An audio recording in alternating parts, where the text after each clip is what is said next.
The first time Lena Morales walked into the Copper Lantern, she ordered a whiskey sour and corrected the bartender's garnish. "That's a lemon twist," she said, sliding onto the stool. "Whiskey sours deserve cherries. It's a matter of principle." The bartender blinked at her, then at the drink. "I respect strong opinions," he replied, "but I also respect minimalism. I'm Mateo, defender of the twist." "Lena," she said, raising her glass, "champion of the cherry." And just like that, it began. Lena started coming in every Thursday at exactly 7:12 p.m. Mateo pretended not to notice. "Cherry?" he'd ask, already reaching for the jar. "Twist," she'd counter, folding her arms. They'd stare each other down dramatically until he'd sigh and plop in both. "Compromise," he'd say. "Coward," she'd reply, but she always smiled when she said it. One night, the bar was nearly empty. Rain streaked down the windows, blurring the streetlights outside. "You're late," Mateo said, as Lena hurried in, shaking out her umbrella. "It's 7:14. You're 2 minutes past your mysterious punctuality standard." She slipped onto her stool. "I had a bad day." He paused mid-reach for the shaker. "Cherry or twist?" "Dealer's choice." That was new. He made the drink quietly, sliding it toward her. This time he added the cherry first. She took a sip and exhaled. "I might get laid off." Mateo leaned on the bar. "That's their loss." "You don't even know what I do." "Doesn't matter. Anyone who argues about garnish with that much passion deserves job security." She laughed softly. "I'm an architect." "Ah, so that's why you judge my presentation." "Exactly.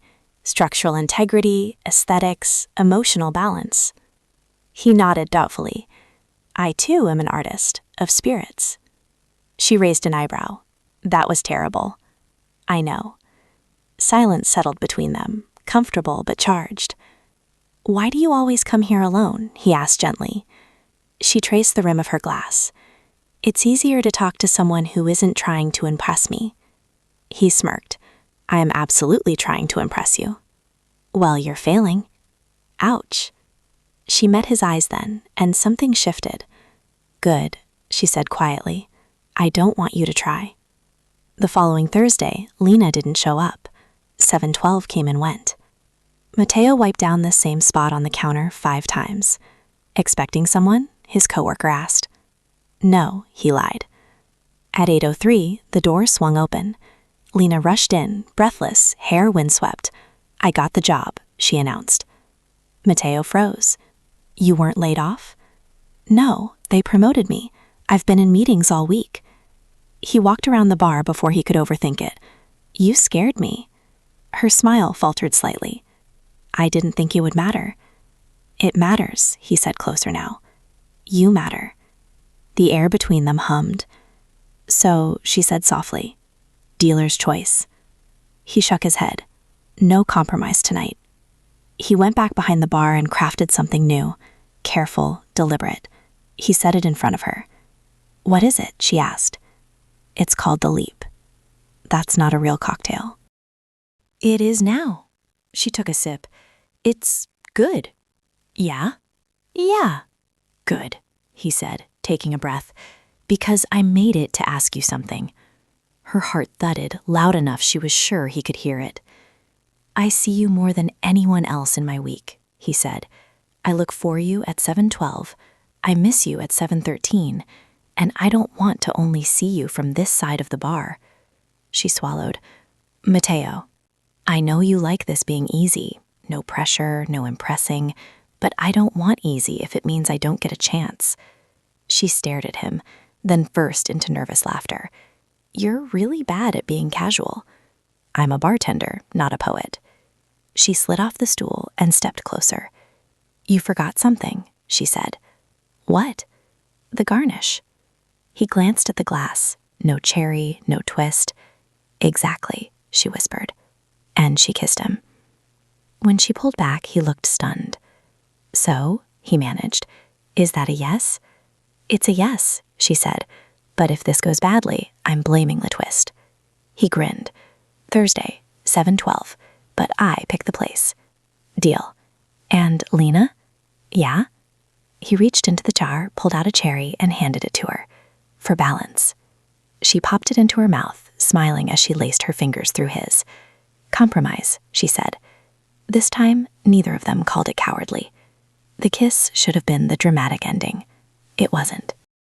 Because the next Thursday at 7:12 p.m., Lena walked into the copper lantern like nothing had happened. Mateo nearly dropped a glass. She slid onto her usual stool. Whiskey sour, she said calmly. Cherry. He stared at her. Are we pretending we didn't rewrite my emotional stability last week? She tilted her head. Are you going to make my drink or spiral publicly? He made the drink, but instead of placing it in front of her, he leaned across the bar. We have a date tonight. Yes, she agreed. You can't just act normal. Mateo, she said gently, if you get weird, I'll get weird, and then we'll both combust. He blinked. That's fair. She smiled. See? Structural integrity. Their first official date was at a tiny taco stand 3 blocks away. Mateo insisted it was low pressure. Lena insisted it was because you get employee discount. Technically, I only get free chips, he defended. She grinned. Romance. They sat on the curb, eating all pastor tacos wrapped in greasy paper. So, she said, nudging his knee with hers, are you always this intense? Only when terrified. Of what? He considered that. Losing things I care about. She grew quieter. I don't scare easy. Good, he said softly, because I'm not planning on losing you. She tried to hide her smile in her taco. It didn't work. Dating a bartender, Lena discovered, came with perks. Free mocktails when she had early meetings, private after-hours dance sessions when the bar closed. Once at 1:30 a.m., Mateo dragged her onto the empty floor, music blasting from his phone. This is wildly unprofessional, she laughed. This, he said, spinning her, is ambiance. She crashed into him, both of them laughing too hard to keep rhythm. You're stepping on my foot. That's passion. That's a lawsuit. He dipped her dramatically. She squealed. You're going to drop me. Never. He didn't. But romantic comedies require conflict. It arrived in the form of Ethan, tall, polished, investment analyst, former almost boyfriend. He appeared one Thursday at 7:12. Mateo was mid-pour when Lena walked in, with Ethan. This is Mateo, she said brightly. He owns the place. Mateo did not own the place. He wiped his hands slowly. Welcome. Ethan extended a smooth hand. I've heard about you. Mateo smiled tightly. Have you? Lena shot him a warning look. They sat at a table instead of the bar. At a table. Mateo tried not to stare. He failed. When Lena finally returned to the counter, alone, he didn't look at her. You gonna talk to me? She asked. I'm polishing. That glass is dry. I'm thorough. She sighed. He's helping my firm secure funding, that's it. Did he have to lean that close to explain spreadsheets? He breathes dramatically, it's not romantic. Mateo finally met her eyes. You didn't tell him about us. She hesitated, and that was worse. I don't like mixing work and... Me? He finished.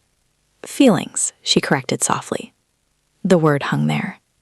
I stand behind a bar, he said quietly. I know I'm not presentation ready. Her expression hardened. Don't do that. Do what? Reduce yourself. Silence stretched tight. I didn't tell him, she admitted, because this is still ours. I'm protective of it. He exhaled slowly. It didn't feel like that. She stepped closer. Then I should have said so. He searched her face for a long moment. Do you want me? He asked. She didn't hesitate this time. Yes. Even when I'm dramatic and garnish dependent? She laughed softly. Especially then. He came around the bar again, like he always did when it mattered. I don't care about Ethan, she said firmly. I care about you.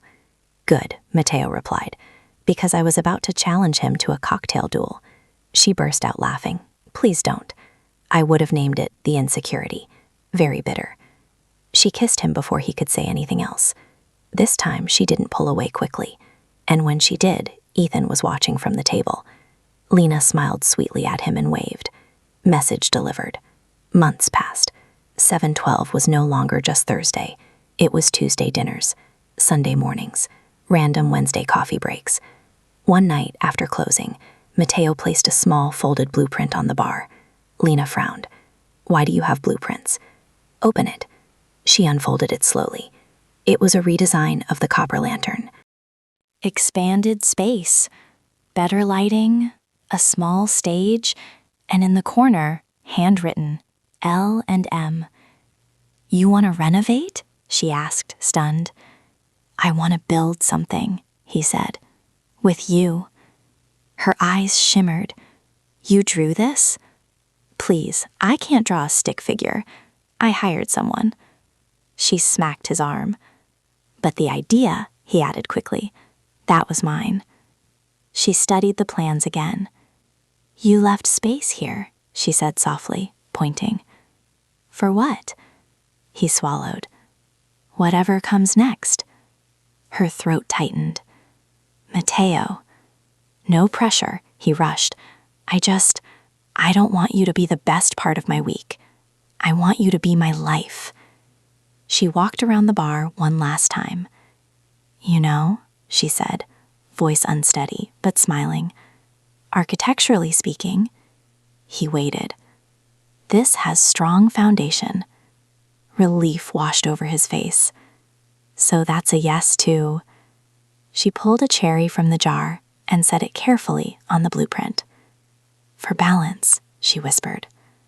He laughed, half emotional wreck, half triumphant idiot. I love you, he said. She didn't deflect, didn't tease. I love you too. And at exactly 7:12 p.m., under the warm amber lights of the bar that started it all, they sealed it not with compromise, but with something sturdier. Commitment. And for the first time, neither of them argued about the garnish. His POV. I used to think bartending was about control. You measure, you stir, you shake, you pour. If you follow the steps, the result makes sense. Then Lena Morales walked into my bar and proved that theory useless. The first thing I noticed about her wasn't that she was beautiful. It was that she watched everything. When I handed her that first whiskey sour, she didn't sip it right away. She examined it like I'd submitted it for architectural review. That's a lemon twist, she said. Here's the thing about bartenders. We meet 100 people a week who think they're interesting. She actually was. I leaned on the bar. It is. Whiskey sours deserve cherries. And just like that, I wanted to impress her. Not in the flashy way, not in the watch me flip this bottle way. I wanted her to look at something I made and approve. Which, for a man who pretends not to care, is dangerous. By the third Thursday, I knew the rhythm at her entrance. Door opens, pause, quick scan of the room, exhale when she finds me. She probably didn't know she did that, but I noticed. I started prepping her glass at 7-Eleven, which is ridiculous. I don't prep for anyone, except I did for her. When she said she might lose her job, something protective snapped into place inside me. I don't get to fix things in people's lives. I just pour drinks and offer napkins. But I would have marched into that architecture firm and shaken someone if she'd asked. You matter, I told her that night. I meant, you matter to me, which felt like stepping off a roof without checking the drop. The week she didn't show up, longest week of my life. It's amazing how loud a bar can be and still feel empty. Every time the door opened, my chest jumped. Every time it wasn't her, something sank. I told myself I was being dramatic, but when she rushed in and said she got promoted, the relief hit so hard I almost laughed. I walked around the bar without thinking. That's my line, you know. The bar is the boundary. You don't cross it unless it's important. She looked surprised. I didn't think it would matter, she said. It mattered. She mattered. So I jumped. Our first date, sitting on the curb eating tacos, I realized something terrifying. I wasn't nervous about her not liking me. I was nervous about liking her too much. Because I already did. When she nudged my knee with hers, I had to focus on breathing normally.